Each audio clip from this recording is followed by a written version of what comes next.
Hello प्यारे students, त्रैमासिक परीक्षा जो आप लोगों की हो गई है 2025-26 की कक्षा 12वीं के विषय हिंदी का आज जो प्रश्न पत्र है उसके क्वेश्चंस के आंसर मैं सॉल्व करवाऊंगी, पूरा सॉल्यूशन करवाऊंगी। तो चलिए देखते हैं। आप लोगों का प्रश्न पहला है, सही विकल्प चुनकर उत्तर दीजिए।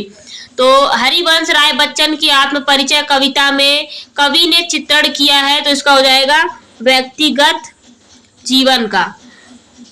सही विकल्प पहले का हो जाएगा। दूसरा है, बाजार दर्शन पाठ में भगत जी क्या काम करते थे, तो इसका हो जाएगा आप लोगों का चूरन बेचने का।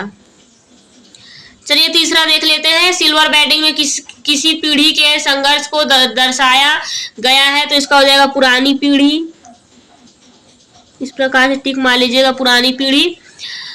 तो चलिए, जूझ कहानी के लेखक कौन थे, तो इसका हो जाएगा मनोहर श्याम जोशी। प्रश्न पांचवा पूछा है, समाचार लेखन के कितने प्रकार होते हैं, तो इसका हो जाएगा 6। आप लोग ऐसे टिक लगा लीजिएगा, 6 हो जाएगा। और काव्य के कितने भेद होते हैं, तो काव्य के 2 भेद होते हैं। और प्रश्न दूसरा दिया गया है, रिक्त स्थान की पूर्ति कीजिए, तो लुट्टन ने अपने गुरु के रूप में, तो इसका हो जाएगा कबीरदास को माना था।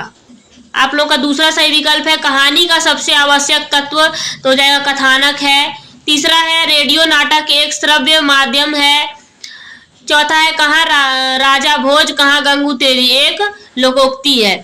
पांचवे में हो जाएगा, शांत रस का स्थायी भाव क्या होता है, तो शांत रस का स्थायी भाव निर्वेद होता है।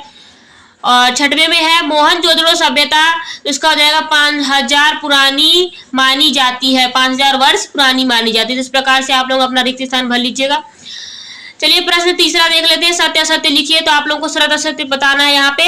तो पहला देखते हैं, पहलवान की ढोलक कहानी में महामारी का चित्रण है, तो सत्य है। पत्रकारिता का संबंध समाचारों के संपादन से, तो ये हो जाएगा सत्य। जूझ एक आत्मकथात्मक उपन्यास है, तो ये भी हो जाएगा सत्य।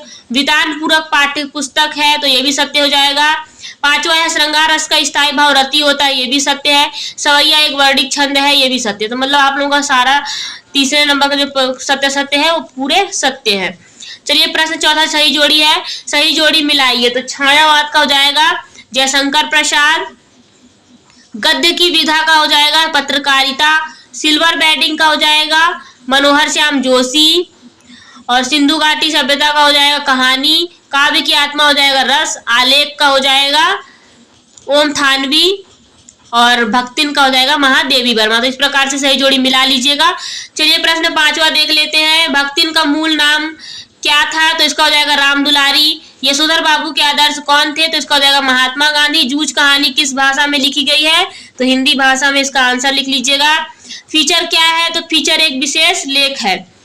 अंधकार और प्रकाश किस छंद के उदाहरण है, तो इसका हो जाएगा दोहा छंद के उदाहरण है। शब्द शक्ति के कितने प्रकार होते हैं, तो शब्द शक्ति के 3 प्रकार होते हैं। तो इस प्रकार 3 लिख दीजिएगा, क्योंकि एक वाक्य में उत्तर देने हैं। प्रश्न सातवां, मोहनजोदड़ो में सबसे बड़ा भवन कौन सा था, तो इसका हो जाएगा अन्ना सागर। तो इस प्रकार से आप लोग एक वाक्य में उत्तर भी लिख लीजिएगा अच्छे से। चलिए प्रश्न छठवां देखते हैं, छायावाद और रहस्यवाद में क्या अंतर है। फिर अथवा में दिया गया है, प्रकृतिवाद की 2 प्रमुख विशेषताएं लिखिए। तो छायावाद और रहस्यवाद में क्या अंतर है, इसका आंसर देख लेते हैं।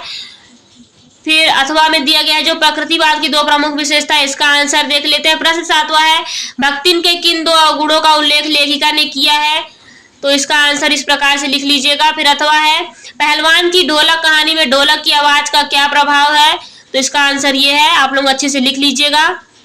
प्रश्न 8वां है, आप लोगों का रस की परिभाषा और उसके प्रकार लिखिए। तो मैंने यहाँ पे लिखवा दिए, मतलब ऐसे देख के आप स्क्रीनशॉट मार के अच्छे से लिख सकते हैं। अथवा का देख लेते हैं, अलंकार और छंद में क्या अंतर है, तो ये आप लोगों का आंसर है, लिख लीजिएगा। प्रश्न 9वां है, काव्य के कितने भेद होते हैं, नाम लिखिए। तो मैंने लिखवा दिए हैं, आप अच्छे से लिख लीजिए। अथवा का है, शब्द गुण की परिभाषा लिखिए। तो इस प्रकार से आप अपना आंसर लिख सकते हैं। प्रश्न 10वां है, कहानी और नाटक में 2 अंतर लिखिए। तो ये है कहानी और नाटक का 2 अंतर, लिख लीजिएगा। अथवा का है, संस्मरण और रेखा चित्र। ये संस्मरण है, यहाँ पे संस्मरण और रेखा चित्र में क्या अंतर है, तो संस्मरण और रेखा चित्र का अंतर यहाँ पे लिखा गया है, आप लोग अच्छे से नोट डाउन कर लीजिएगा। चलिए 11वां प्रश्न क्या है देखते हैं, उषा कविता में कवि ने भोर के समय का चित्रण किस प्रकार से किया है, तो इसका आंसर लिख लीजिएगा। मैंने शॉर्ट आंसर है इसका 2 नंबर का लिखवा दिया है। चलिए, कैमरे में बंद अपाहिज कवि कविता का मूल संदेश क्या है? ये अथवा का है, तो इसका भी आंसर मैंने लिखवाया है। चलिए प्रश्न 12वां देखते हैं। बलवान की ढोलक कहानी का केंद्रीय भाव है, तो इसका भी आंसर लिख लीजिएगा। अच्छे से आप लोग स्क्रीनशॉट मार लीजिएगा। और भक्तिन के कर्तव्य परायण स्वभाव पर प्रकाश डालिए, तो मैंने प्रकाश यहाँ पे डाल दिया है, आप लोग अच्छे से नोट डाउन करिएगा। प्रश्न 13वां है। काव्य के भाव पक्ष और कला पक्ष में क्या अंतर है? तो ये इसका भाव पक्ष और कला पक्ष है। अथवा में क्वेश्चन है शब्द शक्ति के 3 प्रकारों के नाम लिखिए, तो ये मैंने 3 प्रकार के नाम अच्छे से लिख दिए हैं, आप लोग नोट डाउन कर लीजिएगा। 14वां है। कुंडलीय छंद की परिभाषा उदाहरण सहित लिखिए, तो कुंडलीय छंद की परिभाषा उदाहरण दोनों ही मैंने लिखवा दिए हैं, आप लिख लीजिएगा। और अथवा का है करुण रस की परिभाषा और स्थायी भाव लिखिए, तो इसका भी परिभाषा और स्थायी भाव मैंने करवा दिया है, आप लिख लीजिएगा। प्रश्न 15वां देखते हैं। जूझ कहानी में लेखक की पढ़ाई के प्रति दत्ता जी ने क्या भूमिका निभाई थी? तो इसका छोटा शॉर्ट सा आंसर है, लिख लीजिएगा इस प्रकार से। और अथवा का देखते हैं। सिंधु घाटी सभ्यता में मोहनजोदड़ो और हड़प्पा के बीच क्या समानताएं थी? तो इसका भी आंसर है, लिख लीजिएगा ये। इंटरनेट पत्रकारिता से क्या आशय है? 16वां क्वेश्चन है, तो इसका आंसर मैंने करवा दिया है, अच्छे से लिख लीजिएगा। इसका अथवा क्वेश्चन है फीचर लेखन और आरेख लेखन में कोई 2 अंतर लिखिए, तो ये मैंने लिखवा दिया अंतर, आप अच्छे से लिखिएगा। और प्रश्न 17वां देख लेते हैं। हरिवंश राय बच्चन और सूर्यकांत त्रिपाठी निराला में से किसी एक कवि का साहित्यिक परिचय निम्न बिंदुओं के आधार पर दीजिए। तो हरिवंश राय जी की बच्चन जी की 2 रचनाएं, कला पक्ष साहित्य में स्थान, ये मैंने इस प्रकार से लिखवा दिया है, आप अच्छे से लिख लीजिएगा। आगे देखते हैं। सूर्यकांत त्रिपाठी निराला जी का भी मैंने लिखवाया है, तो आप लोग लिख लीजिएगा 2 रचनाएं, कला पक्ष साहित्य में स्थान, सब कुछ अच्छे से, ताकि आपको प्रिपेयर लिखेंगे तो नंबर अच्छा मिलता है। प्रश्न 18वां है। महादेवी वर्मा अथवा जैनेन्द्र कुमार में से किसी एक लेखक का साहित्यिक परिचय निम्न बिंदुओं के आधार पर लिखिए, पर मैंने यहाँ पे सॉल्यूशन में दोनों की लिखवाए हैं। तो महादेवी वर्मा की 2 रचनाएं, कला पक्ष भाव पक्ष साहित्य में स्थान, इस प्रकार से लिखवाया है। और ये जैनेन्द्र कुमार जी का भी मैंने इस प्रकार से अच्छे से लिखवा दिया है। चलिए प्रश्न 19वां देखते हैं। भाव भोज से क्या आशय है? अपने शब्दों में स्पष्ट कीजिए, तो इसका आंसर मैंने लिखवाया है, आप अच्छे से नोट डाउन कर लीजिएगा। अथवा है काव्य सौंदर्य का क्या महत्व है, समझाइए, तो काव्य सौंदर्य का महत्व भी मैंने अच्छे से समझा दिया है। और प्रश्न 20वां है। निम्नलिखित अपठित गद्यांश को पढ़कर नीचे दिए गए प्रश्नों के उत्तर दीजिए, तो ये जो पैराग्राफ है इसे पढ़ना है, उत्तर देना। शिक्षा एक महान शक्ति है जो मनुष्य के अज्ञान को अंधकार से निकालकर ज्ञान के प्रकाश की ओर ले जाती है। यह मनुष्य के आत्मविश्वास, आत्मसम्मान और नैतिक गुणों का विकास करती है। तो उपयुक्त गद्यांश का उचित शीर्षक लिख लीजिएगा। शिक्षा से मनुष्य के में किन गुणों का विकास होता है? शिक्षित व्यक्ति का समाज और राष्ट्र के प्रति क्या योगदान है? इस प्रकार से इसका आंसर लिख लीजिएगा। निम्नलिखित पद्यांश में से किसी एक संदर्भ प्रसंग की व्याख्या कीजिए। तो मैं जग जीवन का भार लिए फिरता हूँ, फिर भी जीवन में प्यार लिए फिरता हूँ। तो इसका संदर्भ प्रसंग और व्याख्या इस प्रकार लिखवा दिया है, मैंने देख लीजिएगा और अच्छे से नोट डाउन कर लीजिए। वह है ढोलक की थाप से वह अपने आप में उत्तेजित हो जाता है, अपनी धमक को ही अपना गुरु मानता है। तो इसका भी मैंने संदर्भ प्रसंग व्याख्या सहित लिखवा दिया है, इस प्रकार से इसका आंसर है। अथवा का आंसर है निम्नलिखित गद्यांश में से किसी एक संदर्भ प्रसंग की, यहाँ पे भी वही करना है। तो बाजार एक जादू है, वह जादू वहां की राह काम करता है।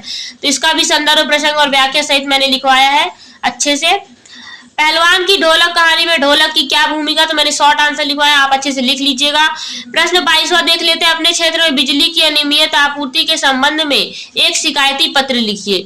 तो ये आप लोगों का शिकायती पत्र है, देख के अच्छे से लिख लीजिएगा। मैंने अच्छे से लिखवाया, शॉर्ट लिखवाया ताकि आप लोगों को जल्दी याद हो जाए। अथवा में देख लेते हैं। अपने छोटे भाई को समय का सदुपयोग करने का महत्व बताते हुए एक पत्र लिखिए। तो इसको भी मैंने अच्छे से करवाया है, आप लोग स्क्रीनशॉट मार के लिख सकते हैं। प्रश्न 23वां है। निम्नलिखित में से किसी एक विषय पर लगभग 200 शब्दों में निबंध लिखिए। एक पे लिखना, पर मैंने सोल्यूशन करवाया तो मैंने तीनों करवा दिया है। पर्यावरण प्रदूषण, विज्ञान के चमत्कार, इंटरनेट लाभ और हानि। पहले लिख लेंगे पर्यावरण प्रदूषण का, फिर विज्ञान के चमत्कार और इंटरनेट लाभ और हानि सभी का। तो इस प्रकार से मैंने आपका सोल्यूशन करवा दिया है पूरे प्रश्न पत्र का। अगर आप लोगों को मेरी वीडियो अच्छी लगी हो तो वीडियो को लाइक कर देना, चैनल को सब्सक्राइब कर देना और अपने दोस्तों के साथ शेयर कर देना।